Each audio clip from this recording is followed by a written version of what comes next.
माझ्या कोकणचो रुबा भारी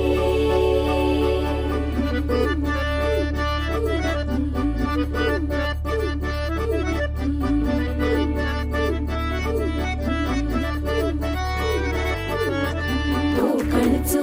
रुबा भारी माझ्या कोकणचो बाई तो रो भारी दिसते भारी गणपतीची स्वारी अन आला धादिस मामाच्या घरी मालवण चिपळूण सावंतवाडी माझ्या कोकण गावांचो दिमाग भारी दिसते भारी गणपतीची स्वारी माझ्या